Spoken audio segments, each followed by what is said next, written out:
जय हिंद दोस्तों। आज की इस मॉर्निंग क्लास में मैं आपके सामने लेके आया हूं भूकंप। दोस्तों, जैसा कि सभी जानते हैं कि भूकंप आता है और भूकंप आने से हमें बहुत सारे विनाश यानी बहुत सारे नुकसान का सामना करना पड़ता है, यहां तक कि बड़ी बड़ी बिल्डिंगें गिर जाती हैं दोस्तों। तो आइए दोस्तों जानते हैं, क्या आपको पता है भूकंप क्यों आता है? भूकंप आने का कारण क्या है दोस्तों?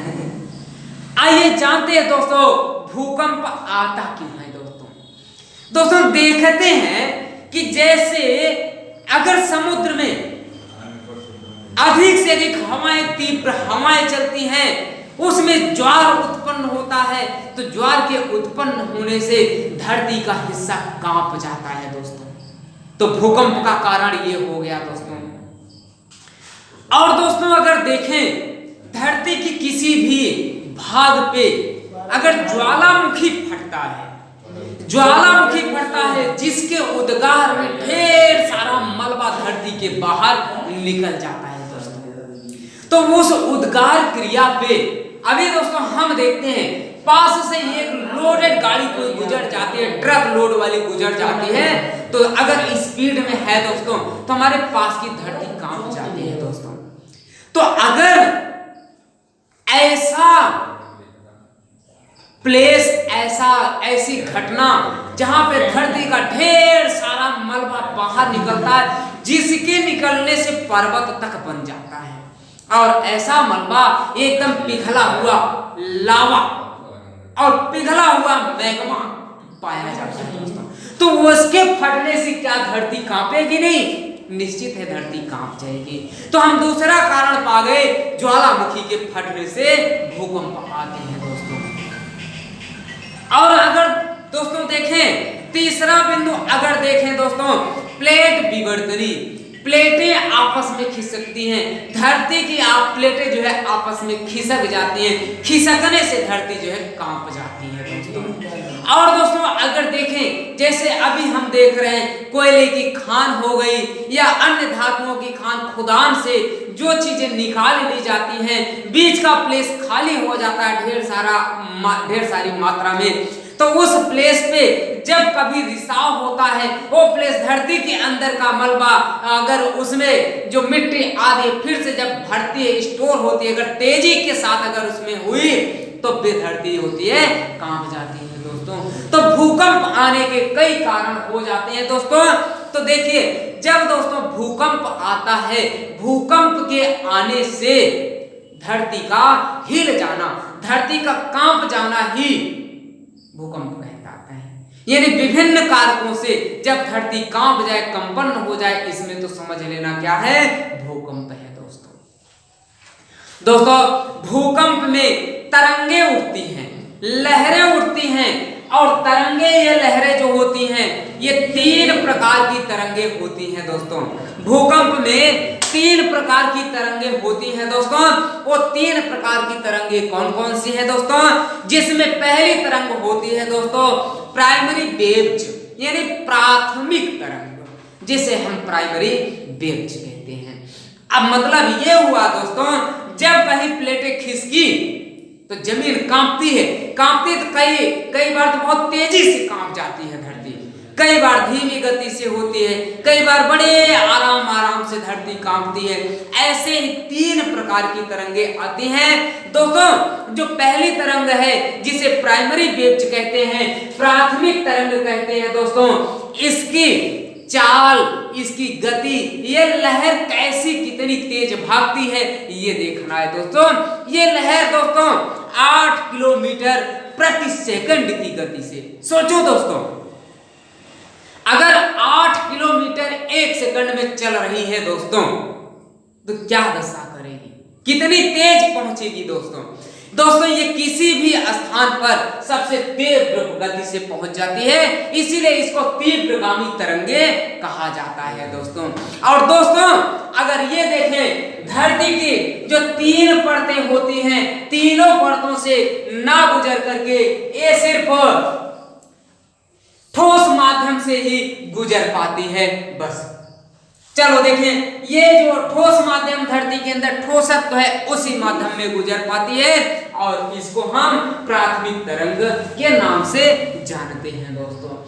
और दोस्तों अगर देखें दूसरी तरंग जो होती है जिसे हम सेकेंडरी वेव्स कहते हैं, द्वितीयक तरंगे कहते हैं, या सेकेंडरी वेव्स कह लें या इसे अनुप्रस्थ तरंगे कह लें दोस्तों, तो इसकी गति जो होती है दोस्तों 4 किलोमीटर प्रति सेकंड की गति से यह तेजी चलती है।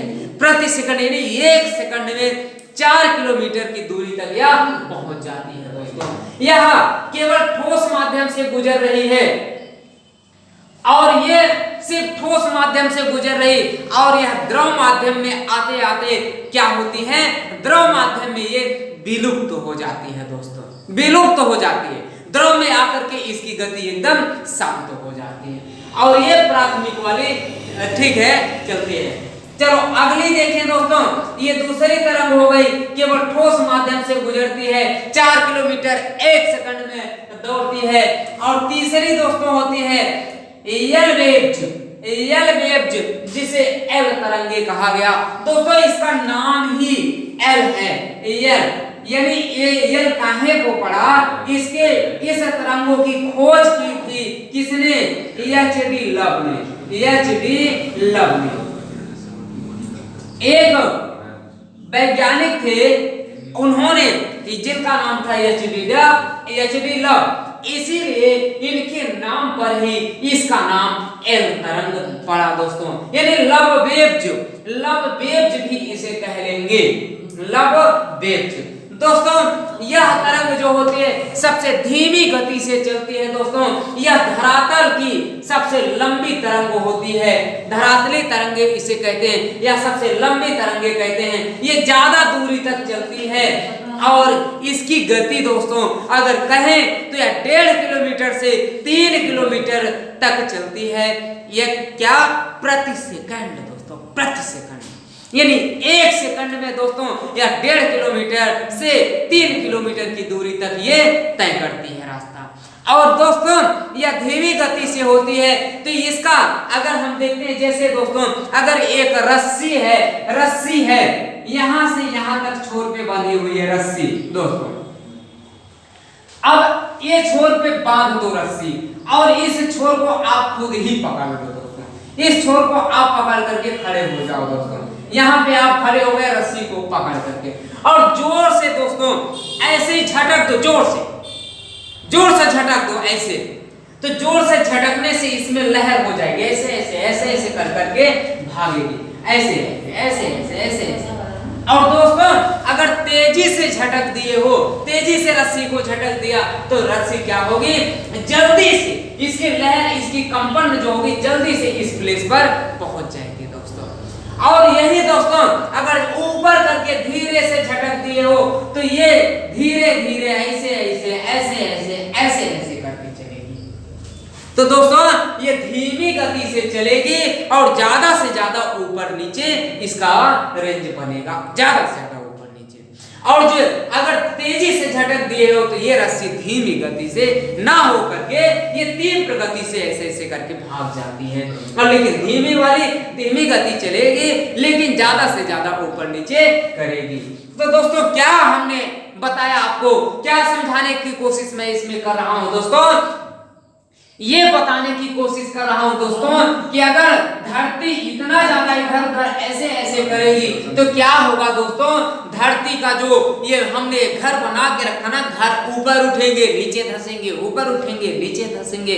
तो कहा जाता है दोस्तों कौन सी ऐसी तरंग है जिसके आने से घर जो है धरती ऊपर नीचे उठने लगती है, यानी मकान ऊपर उठने लगते हैं और नीचे धंसने लगते हैं। कौन सी ऐसी लहर है, तो दोस्तों ये कौन सी है, एल वेव्स है। सबसे खतरनाक तरंगे एल वेव जो होती हैं दोस्तों, और ये ज्यादा से ज्यादा धराशायी करती, ज्यादा से ज्यादा क्षति या नुकसान पहुंचाती हैं एल वेव, क्योंकि ये धीमी गति से आती है। ये सब तो दोस्तों जैसे करंट लगे, करंट लगने जैसा एक बार लगता है तुरंत भाग जाता है, तो इससे हमें नुकसान कम ही होता है लेकिन कम होता है दोस्तों।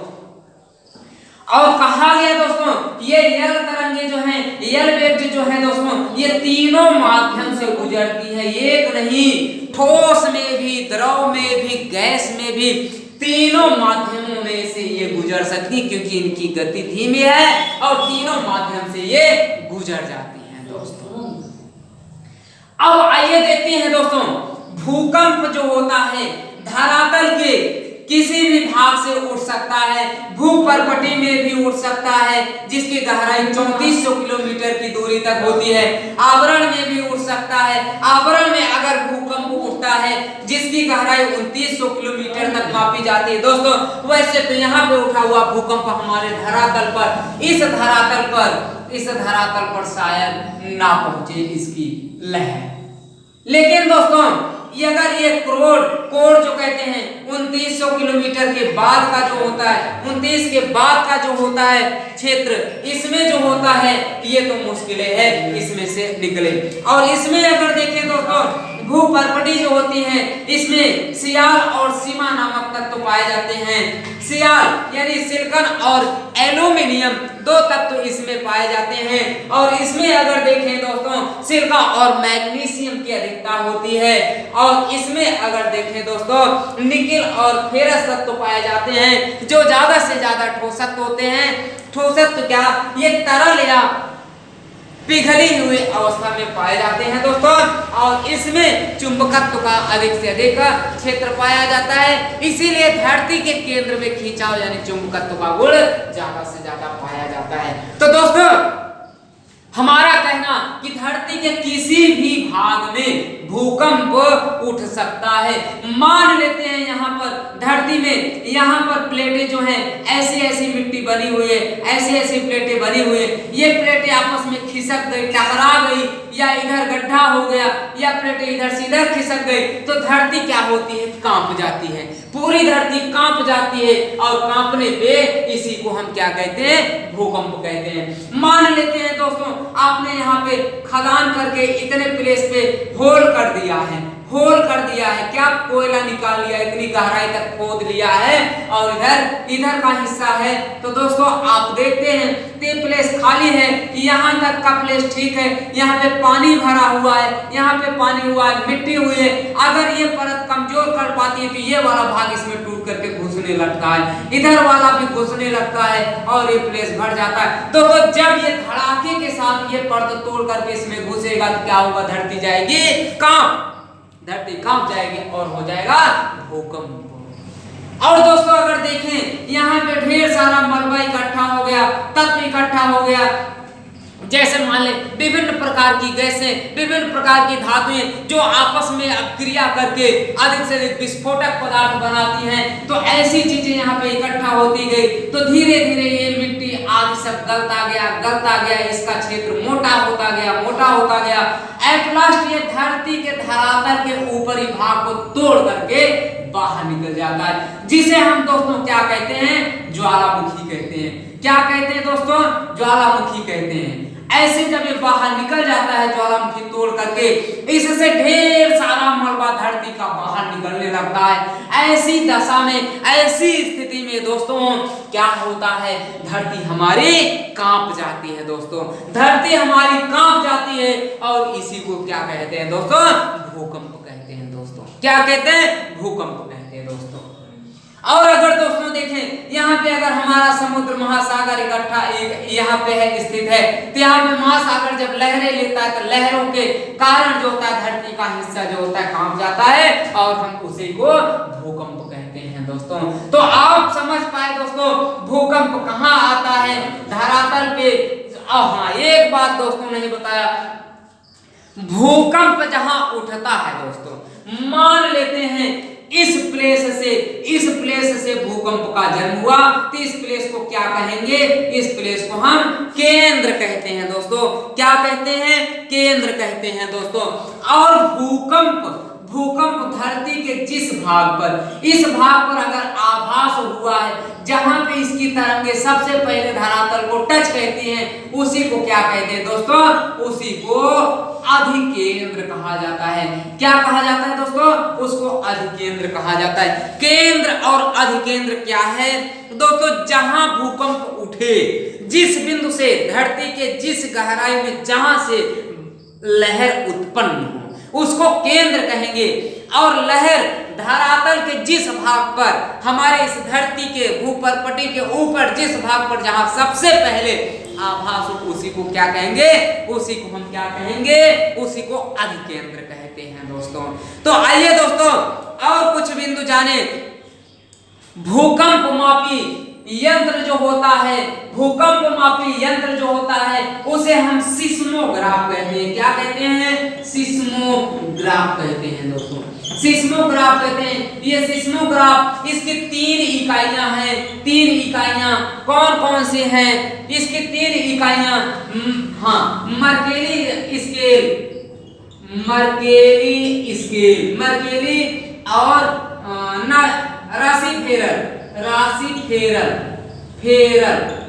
2 हो गए दोस्तों। तीसरा रिक्टर स्केल है।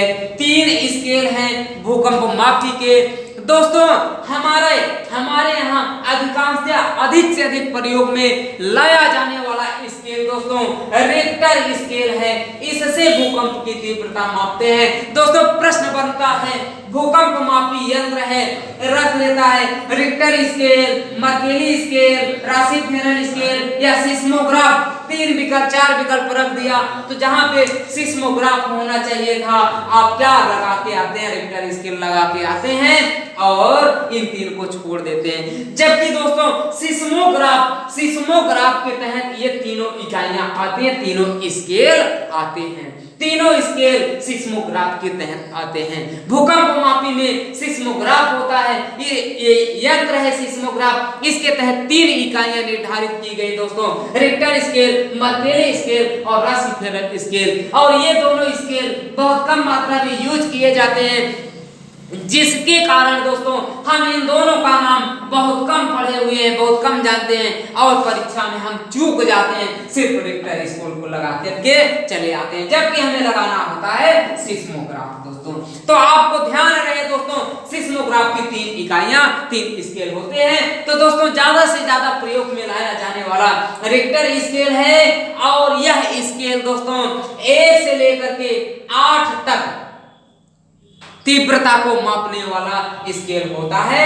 और यही तक अगर कहें 8 तक का जो क्षेत्र है, इसका भूकंप का सबसे भयंकर, सबसे विनाशकारी होता है दोस्तों। ये पैमाने पे ये 8 इकाई सबसे बड़ी इकाई हो जाती है दोस्तों। और अगर देखें दोस्तों तो हमारे देश में भूकंप से या विश्व में सबसे ज्यादा भूकंप अगर देखें दोस्तों तो जापान में आता है।